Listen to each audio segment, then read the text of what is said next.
Population सर्वे के अंदर सबसे पहले जो है वो हम बेस मेज़र करते हैं। तो बेस जो मेज़र करते हैं तो उसके रीडिंग में कोई करेक्शन या फिर एरर रह गई होगी तो पूरा का पूरा जो सर्वे है वो हमारा एरर वाला होगा। तो बेस जो हमने मेज़र किया है तो सबसे पहले उसके अंदर कोई टेम्परेचर की वजह से या फिर सैगिंग की वजह से कोई एरर रह गई है तो वो हमें रिमूव करनी चाहिए। तो वो जो करेक्शन है वो कितना है उसके लिए अलग अलग फॉर्मूला है, वो अब हम देखते हैं। करेक्शन टू बेसलाइन मेजरमेंट, उसके अंदर सबसे पहला एब्सोल्यूट लेंथ के अंदर जो करेक्शन है उसका फॉर्मूला है। जो करेक्शन है लेंथ एब्सोल्यूट लेंथ की वो यहाँ पर सी ए से दिखाया है। C A is equal to measured length of the tape in multiplication of the correction to tape length, okay, in division standard length of the tape. Okay, तो जो हमारा हमने मेज़र किया है हमारी लेंथ वो है, फिर करेक्शन टू टैप, टैप के अंदर कितना करेक्शन है और ओरिजिनल टैप की लेंथ क्या है, तो हमें जो है वो करेक्शन मिलेगा प्लस और माइनस के अंदर। फॉर एग्जांपल 30 मीटर की हमारी टैप है और करेक्शन आया फॉर एग्जांपल 1 सेंटीमीटर प्लस में आया है, तो एक्चुअली हम जब 30 मीटर मेज़र करने जाते हैं तो उसके अंदर 1 सेंटीमीटर हमें कम दिखाता है, तो हम करेक्शन क्या करेंगे 1 सेंटीमीटर हर एक रीडिंग के अंदर ऐड कर देंगे। दूसरा करेक्शन है करेक्शन फॉर टेम्परेचर। जब कभी हम रीडिंग लेते हैं समर और ऐसा सीज़न है या फिर विंटर है तो उसके अंदर हमारी जो टैप है वो श्रिंक हो जाती है या एक्सपांस हो जाती है, तो उसके लिए जो है वो टेम्परेचर के कारण जो एक्सपांशन आता है तो उसका भी हमें करेक्शन करना चाहिए। तो उसका करेक्शन के लिए फॉर्मूला है C T is equal to alpha in bracket T M minus T S into L. L जो है वो हमारी major length of the tape है, टी एस जो है वो स्टैंडर्ड टेम्परेचर फॉर टैप है, यानी कि जो फैक्ट्री में टैप बनी होगी तो उसका कोई स्टैंडर्ड टेम्परेचर दिया गया होगा। फॉर एग्जांपल इस टैप को जो है वो 10 डिग्री से 35 डिग्री तक ही यूज़ करें नॉर्मल, अगर उससे ज़्यादा यूज़ करते हैं तो उसके अंदर एक्सपेंशन आ सकता है।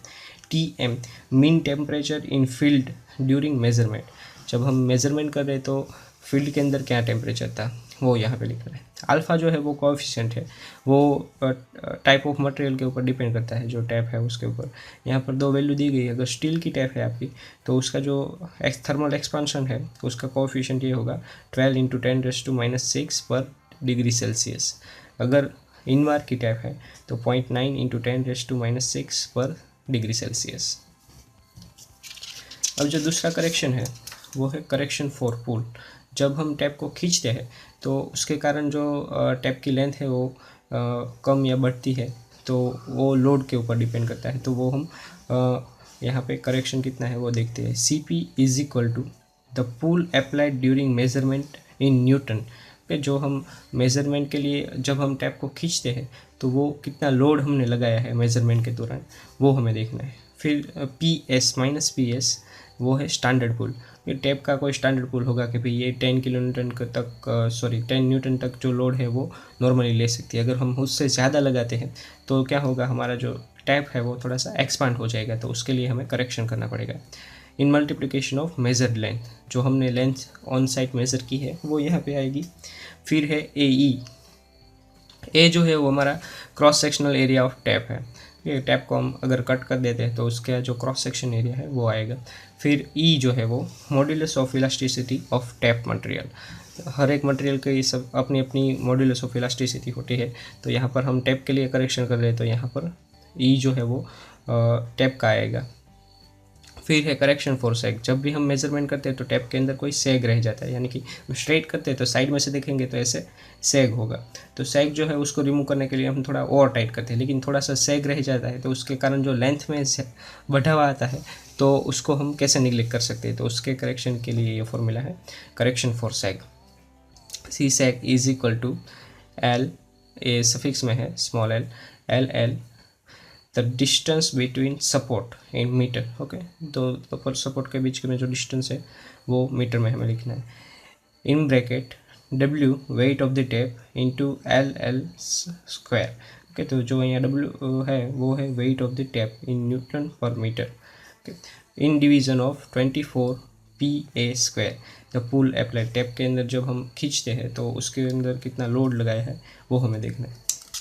फिर करेक्शन है हमारा करेक्शन फॉर स्लोप। ओके, तो करेक्शन फॉर स्लोप हमारा होगा C S is equal to H square divide by 2L plus H⁴ divide by 8L cube. H जो है हमारा वर्टिकल डिस्टेंस बिटवीन सपोर्ट है। फिर जो हमारी एल है major length along the slope, हम जिस स्लोप के अंदर मेज़र कर रहे हैं तो उसकी जो लेंथ है वो क्या है वो हमें देखना है। अगर आप लेंथ के अंदर काम कर रहे हैं तो ठीक रहेगा। अगर आप एंगुलर बेस में काम कर रहे हैं कि कितना थीटा है वर्टिकल एंगल, तो आपको करेक्शन के लिए ये वाला फॉर्मूला यूज़ करना है, C S is equal to 2L sine square theta by 2। जो थीटा है वो हमारा एंगल ऑफ स्लोप है। फिर है करेक्शन फॉर अलाइनमेंट। तो उसके अंदर हमारा अलाइनमेंट के करेक्शन के लिए फॉर्मूला होगा C M is equal to L1 cos theta 1। L1 जो है हमारी फर्स्ट साइड है जो मेज़र की है हमने, इनटू कॉस थीटा 1। जो अलाइनमेंट के अंदर स्ट्रेट की वजह से अगर हमने कोई थोड़ा सा साइड में लिया है तो theta 1 plus L2 theta 2 bracket complete minus L1 plus L2, दोनों जो लेंथ है उसका टोटल करना है। तो हमें अलाइनमेंट के लिए करेक्शन मिलेगा कि कितना जो है लेंथ प्लस करनी है या फिर माइनस करनी है। जो लास्ट वाला करेक्शन है वो है reduction to mean sea level. Actually ये करेक्शन नहीं, ये मेथडोलॉजी है। हम जो रीडिंग लेते हैं वो कोई मीन सी लेवल की हाइट से ऊपर से लेते हैं। अगर माउंटेन के ऊपर लेते हैं तो उसका मीन सी लेवल है फॉर एग्जांपल 10 है और मीन सी लेवल हमारा 0 है फॉर एग्जांपल, तो हम जो रीडिंग लेते हैं वो थोड़े से ज़्यादा आएंगे क्योंकि अर्थ का कर्वेचर जैसे जैसे ऊपर चले जाएंगे वैसे वैसे हमारा बढ़ता जाएगा। तो हमें जो है वो रिडक्शन करना है मीन सी लेवल के ऊपर कि मीन सी लेवल ऊपर हमने जो रीडिंग लिया है वो उसके मुताबिक कितना होगा। तो ये जो रीडिंग है उसे कम करके हमें यहाँ पर मीन सी लेवल का ट्रेस करना है। तो वो रीडिंग कितना होगा तो उसकी वजह से कितना करेक्शन करना पड़ेगा रीडिंग के अंदर, वो यहाँ पे फॉर्मूला दिया गया है C H is equal to L into H divide by R. H जो है हमारी मेजर लेंथ है, एच जो है वो station level minus mean sea level, मतलब कि जो हमारा मीन सी लेवल और जो ओरिजिनल लेवल है उस दोनों के बीच का जो डिफरेंस है वो हमारा होगा। तो एच हमारा यहाँ से ए डैश तक होगा। फिर जो आर है वहाँ पर हमने radius of the earth place करना है। अब इसी करेक्शन के बेस पर हम एक एग्जांपल देखते हैं जिसके अंदर सारे के सारे जो है फॉर्मूला यूज़ हो जाते हैं ताकि हमें पता चले कि ये जो फॉर्मूलास है वो कैसे यूज़ करते हैं। तो यहाँ पर एक एग्जांपल दिया गया है, a 50 metre long tape has been standardize at 25 centigrade under a pull of 100 newton. During field measurement the tape was supported at 2 points A and B. The element of A and B were 110.385 and 110.12 meter with respect to a local benchmark. Elevation of A above the mean sea level is 1163.853 meter. The temperature and pull during the measurement were 42 centigrade and 150 Newton respectively. Find the correct length of the tap length reduced to the mean sea level। Okay, तो इसके अंदर जो है वो हमें सारे के सारे फॉर्मूला यूज़ करने हैं।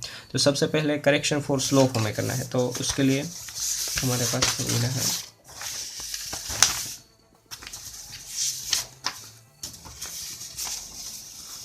कि स्लोप के अंदर अगर हमें करेक्शन करना है तो हमारा होगा formula s² divide by 2L।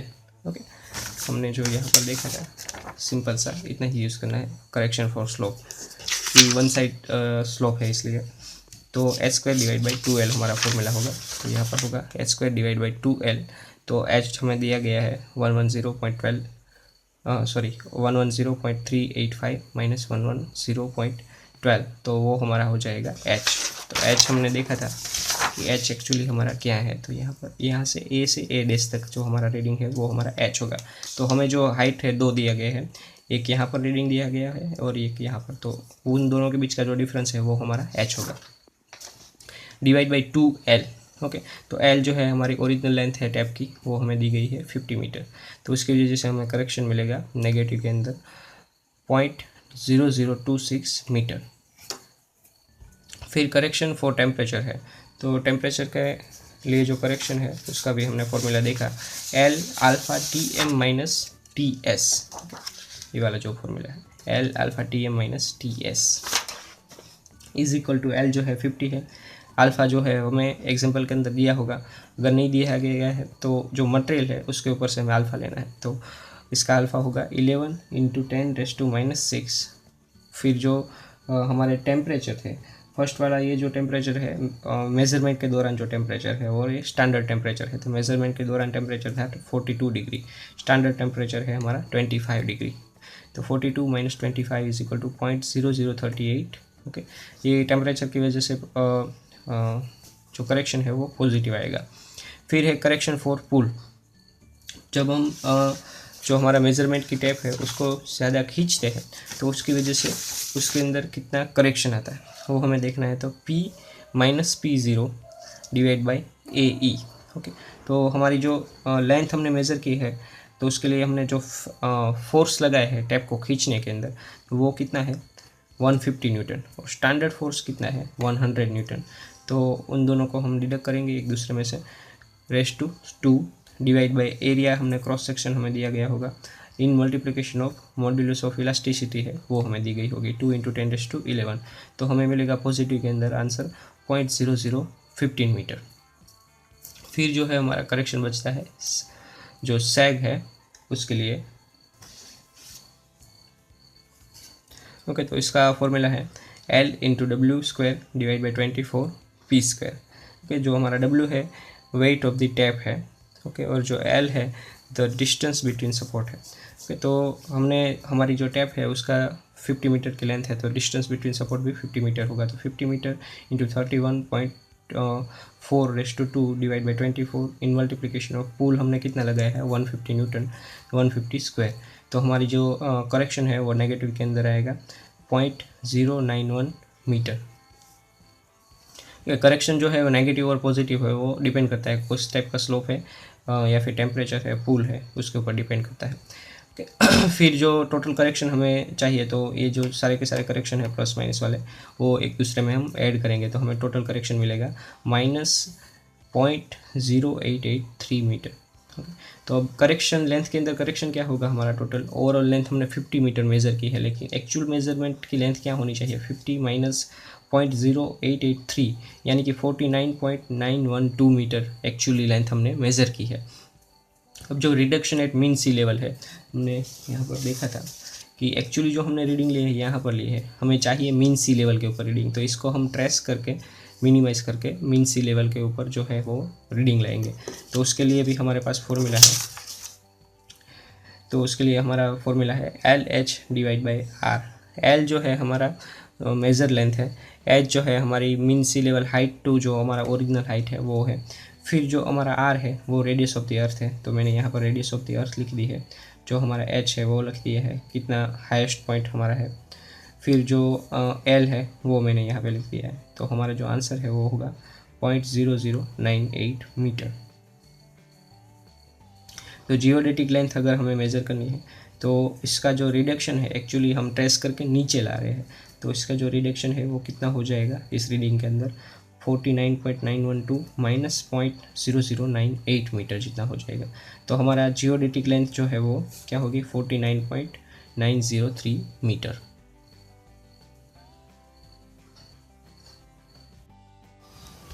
हम जब भी कोई ट्रायंगुलेशन सर्वे स्टार्ट करते हैं तो हमारा स्टार्टिंग जो है वो बेसलाइन मेज़रमेंट से होता है। तो जब भी हम बेसलाइन मेज़र करते हैं तो बेसलाइन हमें लंबी चाहिए होती है, ताकि अगर हम लंबी बेसलाइन लेते हैं तो जो ट्रायंगल है वो भी हमारा बड़ा होगा और एक्यूरेसी से ले सकते हैं। लेकिन कभी कभी क्या होता है कि जो ऑन साइट होती है उसके अंदर लंबा बेस ले सके इतना जो है वो ग्राउंड नहीं होता। तो उसके लिए हमें क्या करना पड़ता है, जो बेसलाइन है उसका जो है वो हमें एक्सटेंशन करना पड़ता है। मेनली 2 रीज़न है बेसलाइन को एक्सटेंड करने के लिए। Site for long base is not available. कोई भी हमें फ्लैट ग्राउंड चाहिए अच्छा सा, या फिर यूनिफॉर्मली जो ग्रेजुअल स्लोप है ऐसा चाहिए ताकि बेसलाइन से वो हम लंबी मेज़र कर सकें। लेकिन जब ऐसा नहीं हो सकता तब हमें जो है वो बेसलाइन को एक्सटेंड करना पड़ता है, यानी कि हम पहले छोटी सी बेसलाइन मेज़र करते हैं फिर उसको हम बड़ी करते हैं। दूसरा रीज़न है measurement of long base is difficult. तो कभी कभी क्या होता है कि जो ग्राउंड है उसका जो टेरेन है वो रफ़ है या फिर नदी है ऐसा कुछ है, तो क्या होता है कि जो बेसलाइन लंबी है उसका मेज़रमेंट लेने में टफनेस आती है। तो तब भी हम क्या करते हैं, बेसलाइन है सबसे पहले छोटी सी मेज़र करते हैं और उसको फिर एक्सटेंड कर देते हैं। तो बेसलाइन एक्सटेंड करने के मेन 2 टाइप्स है। फर्स्ट है एक्सटेंशन बाय प्रोलोंगेशन, दूसरा है एक्सटेंशन बाय डबल साइटिंग। तो सबसे पहले हम प्रोलोंगेशन देखते हैं। प्रोलोंगेशन के अंदर क्या होता है कि सबसे पहले जो है वो ए बी जो हमारा बेस है वो बेस लाइन हम मेज़र करते हैं, जितनी भी ऑन साइट अवेलेबल है बड़ी से बड़ी उतनी मेज़र करते हैं। लेकिन वो अगर हमारे ट्राइंगुलेशन सर्वे के लिए छोटी है तो उसको हमें क्या है एक्सटेंड करना है। तो सबसे पहले हम ए बी लाइन मेज़र करते हैं, फिर जो ये प्रोसीजर है उसको फॉलो करना है। Make well condition triangle with C and D point. अब सी पॉइंट और डी पॉइंट हम ऐसे लेंगे ताकि जो ट्राइंगल है वो सेम साइडेड ट्राइंगल हो, ओके, और जो रेशियो है वो भी सेम हो। तो इस तरीके से हम सी और डी पॉइंट लेंगे ताकि जो ट्राइंगल है ऊपर और नीचे का वो दोनों के दोनों सेम हो। फिर क्या है, set E point on A B line visible from C D. फिर हमें एक ऐसा ई पॉइंट लेना है जो है वो ए बी की लाइन में ही स्ट्रेट हो, ओके। तो इसका रेंजिंग करके हमें जो है ई पॉइंट लेना है, और जो ई पॉइंट है वो ऐसा होना चाहिए कि वो सी पॉइंट से और डी पॉइंट से विजिबल हो, यानी कि हम यहाँ से देखते हैं तो यहाँ से भी हमें ई पॉइंट दिखना चाहिए और डी पॉइंट से भी हमें ई पॉइंट दिखना चाहिए।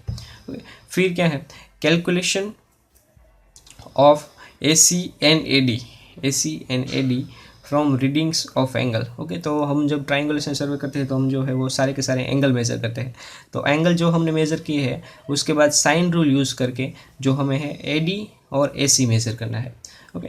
फिर हमें क्या मेज़र करना है कि कैलकुलेशन ऑफ ए ई, यानी कि यहाँ से यहाँ तक, एंड बी ई, यहाँ से यहाँ तक, फ्रॉम जो एंगल्स हैं ए सी ई, ए डी ई, फिर बी सी ई, बी डी ई, ओके। ये जो चारों के चारों एंगल है उसका यूज़ करके हमें फिर A E and B E measure करना है।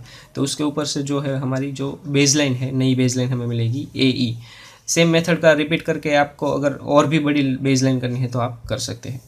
दूसरी जो मेथड है एक्सटेंशन करने के लिए वो है एक्सटेंशन बाय डबल साइटिंग। उसके अंदर क्या होता है कि हमारी जो बेस लाइन है, फॉर एग्जांपल ए बी जो हमारी बेस लाइन है, ओके, और हमें थोड़ी सी बड़ी बेस लाइन करनी है, लेकिन जो है सेम लाइन के अंदर हम नहीं कर सकते, और जो हमारी लाइन ऑफ साइट है ऐसी हमें रखनी है। तो हम क्या करते हैं, choose C and D point intervisible. तो सी एंड डी पॉइंट हमें ऐसे लेने हैं ताकि जो है सी से हम ए बी भी देख सकते हैं और डी भी देख सकते हैं। सेम डी पॉइंट ऐसा लेना है ए बी एंड सी भी उसे देख सकते हैं, ओके। और उसके बीच में स्ट्रेट लाइन ड्रॉ करनी है, और ऐसा जो स्केच ड्रॉ गया है उसके बीच के जो सारे के सारे एंगल है, ये एंगल, ये सारे के सारे जो एंगल है वो हमें मेज़र करने हैं, ओके। तो दूसरा पॉइंट यही है, measure all marked angles in triangle A B C and A B D, okay. इन दोनों के दोनों ट्राइंगल के बीच के अंदर जितने भी पॉसिबल एंगल्स है वो हमें सारे के सारे मेज़र करने हैं इंस्ट्रूमेंट से। फिर क्या है, calculate C D from angles, okay. तो इस एंगल का यूज़ करके ही हमें जो है वो सी डी मेज़र करना है कि टोटल सी टू डी कितनी लेंथ है, okay. Use C D as a new base line. अब जो हमारी सी डी लाइन है वो हमारी है नई बेस लाइन, जो ए बी से बड़ी भी है और एक्सटेंड भी हो सके। और अगर हमें इससे भी बड़ी बेस लाइन चाहिए तो आप सेम मेथड को रिपीट करके एक बड़ी और लंबी सी बेस लाइन बना सकते हैं। तो इस एक्सटेंशन ऑफ बेस लाइन का यूज़ करके हम, अगर कोई साइट ऐसी है कि जहाँ पर हम लंबी बेस लाइन नहीं ले सकते हैं, तो आप इस मेथड का यूज़ करके जो है वो अपनी बेस लाइन स्ट्रेच कर सकते हैं। Satellite station.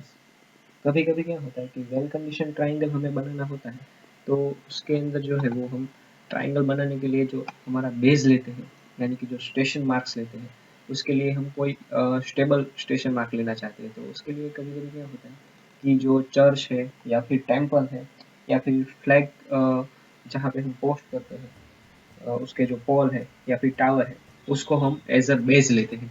यानी कि इसको फॉर एग्जांपल यहाँ पे ताजमहल दिखाया गया है, तो ताजमहल के ऊपर जो है स्टेशन मार्क, तो उसको हम एज अ स्टेशन मार्क लेते हैं।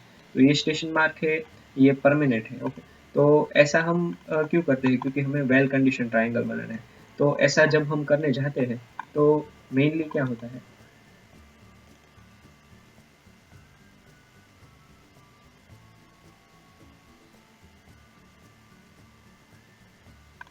देख सकते हैं कि अगर हमने ट्राइंगल के मार्क के लिए, अगर ताजमहल का टॉप का जो स्फीयर है उसको हमने एज अ स्टेशन मार्क लिया, तो जब हमें सर्वेइंग करना होता है, ट्राइंगुलेशन सर्वे, तो इसके ऊपर जाके तो हम सर्वे कर नहीं सकते। तो इसके लिए हमें ज़रूरत क्या पड़ती है कि उसके पास वाला, यानी कि थोड़ा एक्सटेंड किया गया है वो हम स्टेशन यूज़ करें। यानी कि ये जो बी पॉइंट है हम यहाँ से सर्वे लेते हैं और ऐसा समझते हैं कि बी पॉइंट यहाँ पे हमने ट्रांसफ़र किया है, और फिर जो है वो थोड़ा सा एडिशन और करेक्शन करके जो हमारा रीडिंग है उसको यहाँ पर ट्रांसफर कर देंगे, ताकि जो रीडिंग है वो फ्रॉम बी पॉइंट लिए गए हैं ऐसा ही हमें रीडिंग मिले। तो ऐसा इसलिए करते हैं क्योंकि जो स्टेशन मार्क है वो परमानेंट है, और हमारा जो ट्राइंगल है वो भी इजीली हम वेल कंडीशन ट्राइंगल बना सकें। तो यहाँ पे फॉर एग्जांपल 3 पॉइंट है, ए बी एंड सी, मैं आपको दिखाता हूँ। ये यहाँ पर ताजमहल था, तो हमारे पास ए सी एंड बी पॉइंट है, आप यहाँ पे देख सकते हैं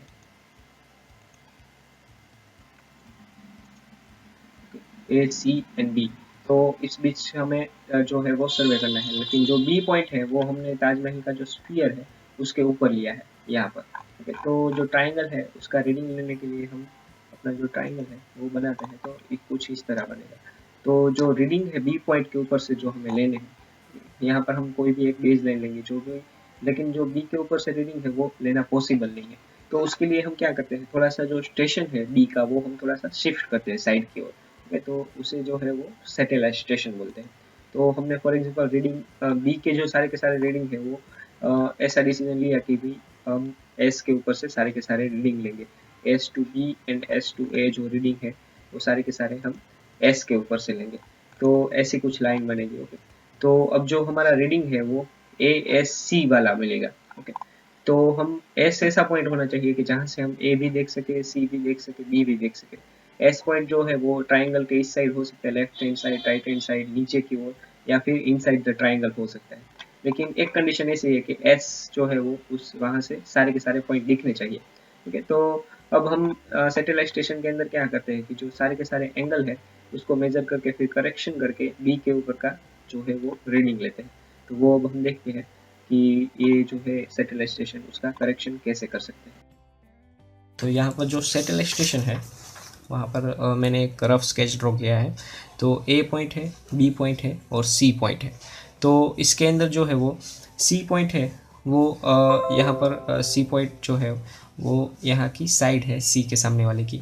ए जो साइड है वो ए एंगल के सामने की है, बी साइड है वो बी एंगल के सामने की है। और ये जो हमारा ट्राइंगल है जितना यहाँ पे दिखा है, अब बी के पॉइंट ऊपर के यहाँ पे ताजमहल है फॉर एग्जांपल, तो यहाँ पर से हम रीडिंग नहीं ले सकते, तो हम एक स्टेशन जो है वो लेते हैं satellite station S point. Okay, तो एस पॉइंट अब ऐसा है कि जहाँ से हम जो है वो थीटा मेज़र करेंगे, यानी कि जो ए और सी के बीच का जो एंगल है वो मेज़र करते हैं, फिर सी और बी के बीच का जो एंगल है उसको गामा से मेज़र करते हैं।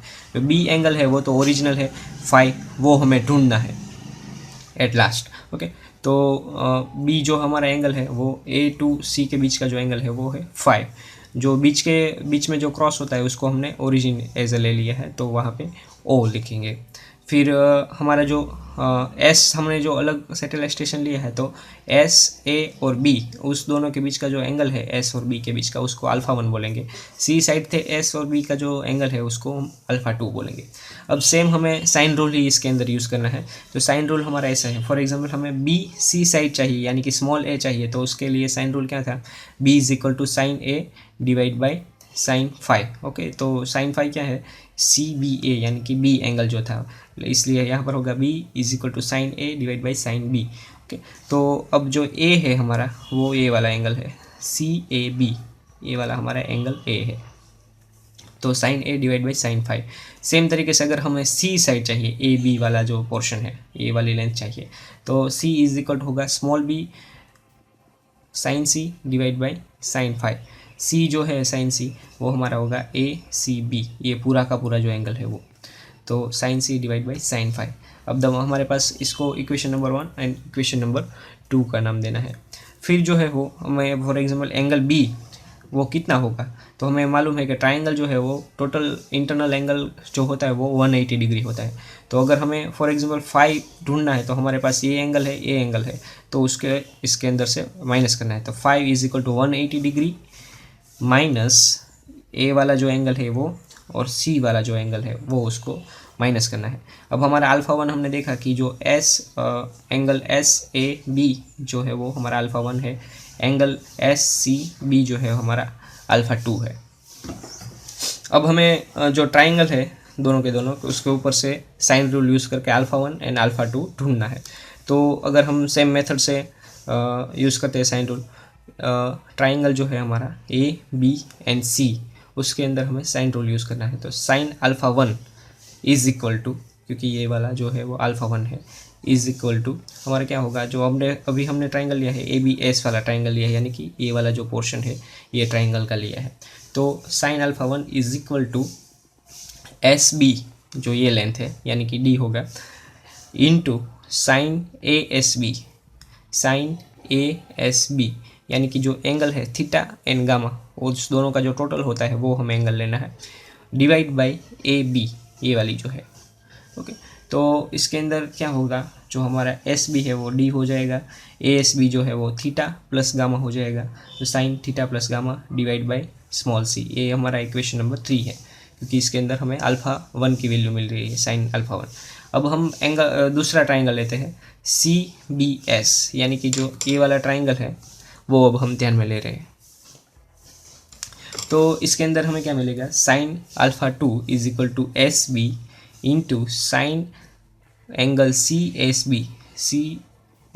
बी, यानी कि हमारा होगा एंगल गामा के, डिवाइड बाई बी सी, ये जो हमारी लेंथ है बी सी की वो होगी। तो एस बी जो है हमारा डी है, सी एस बी जो है वो हमारा गामा है, तो sine gamma divide by B C जो है हमारा ए है लेंथ। ओके, तो ये हमारा हो गया इक्वेशन नंबर 4। अब हमें अल्फ़ा 1 एंड अल्फ़ा 2 चाहिए। जैसे कि हमने वीडियो के अंदर देखा था ताजमहल वाला, जो रीडिंग हम एस स्टेशन लेते हैं वो बहुत ही, एक्चुअली ये तो नॉन स्केल ड्राइंग है, एक्चुअली हम देखें तो एस यहाँ पर कहीं पर होगा। तो जो भी हम एंगल लेते हैं अल्फ़ा 1 एंड अल्फ़ा 2 बहुत ही छोटे होते हैं एक्चुअली रीडिंग के अंदर। तो जब साइन का अल्फ़ा जो है एंगल वो छोटा हो जाता है, तो एंगल जितना होता है उतना ही वैल्यू जो है वो साइन की आती है। तो हम ऐसा लिख सकते हैं कि sine alpha 1 is equal to alpha 1, या तो फिर sine alpha 2 is equal to alpha 2। Okay, तो अब हम सेम का सेम जो स्टेप है वही लिखेंगे, लेकिन यहाँ पर साइन निकल जाएगा।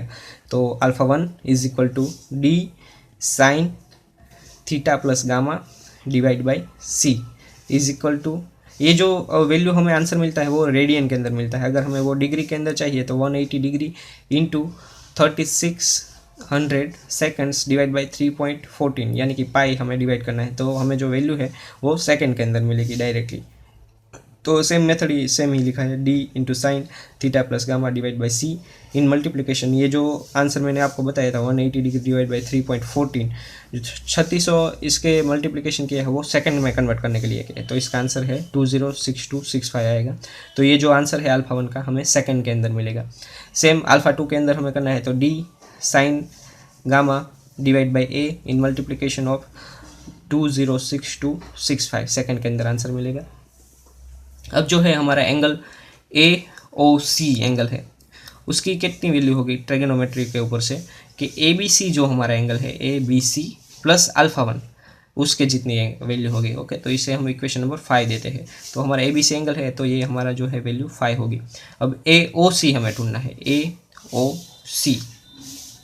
ओके, तो इसकी दूसरी हम वैल्यू क्या लिख सकते हैं, तो इसकी दूसरी वैल्यू है ए एस ओ, यानी कि जो थीटा है वो प्लस अल्फ़ा 1 हम कर सकते हैं। यहाँ पर हमें अल्फ़ा 2 करना था और यहाँ पे अल्फ़ा 1 करना है। तो okay, A S O plus alpha 1 is equal to, जो ए एस ओ हमारा है वो है थीटा, तो थीटा प्लस अल्फ़ा 1।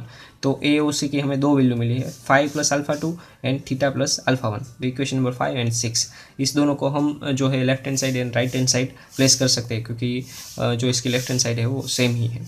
तो from equation number 5 and 6, 5 plus alpha 2 is equal to theta plus alpha 1। तो हमारा 5 क्या होगा, 5 is equal to theta plus alpha 1 minus alpha 2। तो ये जो है हमारी 5 की वैल्यू है। तो सैटेलाइट स्टेशन के ऊपर हमने ट्रेस करके जो हमारी एक्चुअल 5 की वैल्यू है, जो हम ऑन साइट मेज़र नहीं कर सकते थे, तो ये जो हमारा फॉर्मूला है सैटेलाइट स्टेशन का, उसका यूज़ करके हमने 5 की वैल्यू फाइंड की। अब जो हमने 5 की वैल्यू फाइंड की है वो एक कंडीशन के लिए है, क्या है कि सैटेलाइट जो हमारा है ट्राइंगल के लेफ्ट हैंड साइड है। अगर अलग अलग कंडीशन होती है, सैटेलाइट जो है हमारा राइट हैंड साइड है, एक्चुअली डाउन है, या फिर इनसाइड द ट्राइंगल है, तो अलग अलग के कंडीशन के लिए जो हमारा फाई है उसकी भी जो आंसर है वो चेंज होता है। तो वो अब हम देखते हैं। फॉर एग्जांपल हमारे पास जो है वो ट्राइंगल ABC है। ओके, तो अगर हमारा जो सैटेलाइट स्टेशन है वो लेफ्ट हैंड साइड है, तो वो जैसा कि हमने अभी देखा 5 is equal to theta plus alpha 1 minus alpha 2, तो वही का वही होगा 5 is equal to theta plus alpha 1 minus alpha 2। अगर जो हमारा सैटेलाइट है वो लेफ्ट हैंड साइड की बजाय राइट हैंड साइड है, तो हमारा 5 इज इक्वल टू होगा 5 is equal to theta minus alpha 1 plus alpha 2 होगा। ओके, अगर हमारा जो सैटेलाइट है स्टेशन है वो एक्चुअली जो एंगल है उसके एग्जैक्टली नीचे होगा, तो जो है हमारा क्या होगा 5 is equal to theta plus alpha 1 plus alpha 2। अगर जो हमारा एंगल है वो इनसाइड द ट्राइंगल होगा, तो अल्फा 1 एंड अल्फा 2 माइनस हो गए, यानी कि 5 is equal to theta minus alpha 1 minus alpha 2। अब जो है हम सैटेलाइट स्टेशन के लिए जो है एग्जांपल देखते हैं। तो यहाँ पर फर्स्ट एग्जांपल दिया गया है, उसके अंदर A, B and C are the station in a minor triangle survey. A satellite station S is set up near S such that AC and BC falls within the triangle ASB. It given that AC is equal to 7.5 km, BC is equal to 6.3 km, CS is equal to 40.5 metre. Okay, जो angle है ASC और ASB वो भी हमें दिया गया है। ASC angle है 62 degree 10 second 10 minute 40 second. ASB जो है वो 75 डिग्री 15 मिनट एंड 15 सेकेंड। तो हमें जो है B का जो एंगल है वो हमें 5 एक्चुअली क्या है वो हमें फाइंड करना है। ओके, तो यहाँ पर जो है वो B नहीं है, B यहाँ पर है और C यहाँ पर है। ओके, तो हमें C के लिए फाइंड करना है। मेथड तो सेम ही रहेगी। तो यहाँ पर जो है वो जो सैटेलाइट के साथ A वाला जो एंगल है वो अल्फ़ा 1 होगा, B वाला जो एंगल है वो अल्फ़ा 2 होगा। ओके, तो C के साथ C से S तक की जो लेंथ है वो D हो जाएगी हमारी, और जो हमारा एंगल है A और B के बीच का सैटेलाइट से एग्जैक्टली डाउन है इसलिए, तो वो क्या होगा थीटा होगा, और जो B के साथ वाला एंगल है वो गामा होगा। ओके, और जो हमारा बीच यानी कि थीटा माइनस गामा करते हैं तो वो हमें डेल्टा मिलेगा इस साइड, जो अभी डेरिवेशन के अंदर नहीं था। ओके, तो ये अलग कंडीशन है जो हमने डेरिवेशन किया था उससे थोड़ी सी। तो थीटा हमें दिया गया है, जो थीटा की वैल्यू है A और B के बीच का जो एंगल है टोटल, वो जो एंगल है हमें दिया गया 75 degree 15 minute 15 second. Okay, delta जो है वो हमें दिया गया है ASB जो है वो है हमारा 62 degree 10 second and 10 minute and 40 second. अगर हमें गामा फाइंड करना है तो वो हमारा क्या होगा थीटा जो है माइनस इस साइड हम चले जाएंगे, गामा इज इक्वल टू, और ये इस साइड आया जाएगा इसलिए यहाँ पर हो जाएगा 75 डिग्री 50 मिनट 50 सेकेंड माइनस ये वाला इस तरफ चला जाएगा, तो 62 डिग्री 10 मिनट 40 सेकेंड। तो हमारा जो गामा है वो हमें मिलेगा, ये वाला जो एंगल है 13 डिग्री 4 मिनट एंड 35 सेकेंड। ए जो है हमें दिया गया है 6.3 किलोमीटर पे BC जो साइड है वो, फिर B हमें दिया गया है 7.5 किलोमीटर, D हमें दिया गया है यानी कि C और S के बीच का जो डिस्टेंस है वो हमें दिया गया है 40.5 मीटर। अब डेटा दिया गया है उसके ऊपर से सिर्फ और सिर्फ हमें जो है वो फॉर्मूला के अंदर वैल्यू प्लेस करनी है। तो अल्फा 1 इज इक्वल टू हमारा क्या वैल्यू होगा D into sine delta divide by B into 20 62 65। Okay, तो डेल्टा जो है वो हमने यहाँ पे फाइंड किया है, थीटा माइनस गामा जो है वो हमें वैल्यू दी ही गई है, ASC की जो वैल्यू है वो हमें दी गई है, तो वो हमें यहाँ पे प्लेस करनी है। D की वैल्यू है 40.5 प्लेस करनी है। B जो है वो हमें दिया गया 7.5 किलोमीटर, इसको हमें मीटर में कन्वर्ट करके प्लेस करना है, तो हमें जो आंसर है वो सेकंड के अंदर मिलेगा। ओके, तो उसके अंदर से हम मिनट और सेकंड में कन्वर्ट करेंगे, तो इसके डिवाइड बाई 60 करेंगे तो 60 पॉइंट समथिंग आंसर आएगा। तो 60 मिनट हो गई, और पॉइंट के बाद का जो आंसर है वो हम सेकंड के अंदर कन्वर्ट करके लिखेंगे। फिर जो है वो अल्फ़ा 2 मेज़र करना है, तो अल्फ़ा 2 के लिए हमें क्या होगा D into sine gamma divide by A, ये वाला एंगल हम ध्यान में लेंगे। तो गामा जो है हमारे पास वैल्यू है 13 डिग्री 4 मिनट 35 सेकेंड, वो हम प्लेस करेंगे। D की वैल्यू एंड A की वैल्यू मीटर के अंदर प्लेस करेंगे, तो हमें आंसर मिलेगा 300 सेकेंड। तो उसको मिनट में कन्वर्ट करते हैं तो उसकी मिनट होगी 5 मिनट्स। अब जो है हमें मेन जो है वो 5 फाइंड करना है। ओके, तो फाई की फॉर्मूला क्या होगी, phi is equal to theta plus alpha 1 plus alpha 2, क्योंकि हमने देखा था कि अगर हमारा स्टेशन है एग्जैक्टली नीचे है तो हमारी वैल्यू जो है वो phi is equal to theta plus alpha 1 plus alpha 2 होगी। तो यहाँ पर सेम वैल्यू है, थीटा की वैल्यू हमारे पास है अल्फा 1 और अल्फा 2 की जो वैल्यू है वो हमने फाइंड की, यहाँ पे प्लेस करनी है। तो हमें फाई की जो फाइनल वैल्यू है ट्राइंगल की इनसाइड की, तो हमें मिलेगी 75 डिग्री 36 मिनट 40.07 सेकेंड्स। अब जो है वो हम दूसरा एग्जांपल लेते हैं। From a satellite station S 15 metre towards west of the A, the angle measure to 3 station are as follows. Angle C S A जो है gamma 35 degree 12 minute 55 second. Angle B S C यानी कि theta जो है वो 66 degree 38 second minute 40 seconds. And जो C जो है हमारी साइड वो हमें दी गई है, ये वाली जो साइड है ए बी लेंथ वाली 1633 मीटर। बी वाली जो साइड है वो भी हमें दी गई है, यानी कि ए सी जो लेंथ है वो 5806 मीटर। डी जो मीटर है यानी कि स्टेशन का जो डिस्टेंस है ए पॉइंट से वो भी हमें दिया गया है 15 metre. The length of side A, C and AB are 5806 meter and 1633 meter respectively. Calculate the angle BAC यानी कि हमें फाई फाइंड करना है। तो थीटा की वैल्यू और गामा की वैल्यू हमें दी गई है। सेम मेथड से हमें अल्फा 1 और अल्फा 2 की जो फॉर्मूला है उसके अंदर सिर्फ और सिर्फ वैल्यू ही प्लेस करनी है, तो हमें अल्फा 1 एंड अल्फा 2 मिलेगा। तो यहाँ पर अल्फा 1 की फॉर्मूला जो है हमने डिराइव की थी वही आएगी। डेरिवेशन के अंदर हमने देखा था कि अल्फा 1 की जो फॉर्मूला है और अल्फा 2 की जो फॉर्मूला है उसके अंदर सिर्फ और सिर्फ हमें वैल्यू है वो प्लेस करनी है। तो डी की वैल्यू है 15 मीटर, साइन थीटा की वैल्यू है हमें दी गई है 66 डिग्री 38 मिनट 40 सेकेंड, प्लस जो हमारा गामा है उसकी भी वैल्यू हमें दी गई है यहाँ पर जो है वो 35 degree 12 minute and 55 second, divide by C की वैल्यू हमें दी गई 1633 मीटर्स। इनटू सेकंड में कन्वर्ट करने के लिए, क्योंकि ये आंसर जो है वो रेडियन में होगा, सेकंड में कन्वर्ट करने के लिए इन मल्टीप्लिकेशन ऑफ 20 62 65। ओके, तो जो आंसर है हमें सेकंड में मिलेगा उसको हमें कन्वर्ट करना है मिनट के अंदर। डिवाइड बाय 60 करेंगे तो मिनट के अंदर कोई आंसर आएगा 30 पॉइंट समथिंग आएगा। तो 30 जो है हमारी मिनट है, उसके बाद पॉइंट के बाद जो वैल्यू है उसको हम सेकंड के अंदर लिखेंगे। फिर जो है हमें अल्फा 2 फाइंड करना है, तो D into sign gamma divide by be in multiplication of 20 62 65। तो इसके अंदर भी डी की वैल्यू प्लेस करनी है, गामा की वैल्यू प्लेस करनी है, और बी जो वैल्यू है हमें दी गई है 5806 मीटर, और इसके मल्टीप्लिकेशन में आएगा 20 62 65 सेकेंड्स। तो इसके अंदर हमें आंसर मिलेगा 307.29 सेकेंड। उसको हमें मिनट में अंदर कन्वर्ट करना है, तो alpha 2 is equal to 5 minute and 7.29 seconds. अब जब हमारा जो एंगल है और स्टेशन वो है लेफ्ट हैंड साइड, तो लेफ्ट हैंड साइड के अंदर हमने देखा था कि phi is equal to condition के इसके अंदर phi is equal to theta plus alpha 1 minus alpha 2। तो सेम हम यहाँ पर करेंगे, phi is equal to theta plus alpha 1 minus alpha 2। Theta की वैल्यू हमारे पास है अल्फा 1 की हमने फाइंड की है, माइनस अल्फा 2 की करनी है, तो हमें फाइनल फाई जो है हमें मिलेगा 67 डिग्री 4 मिनट 26.92 सेकेंड्स।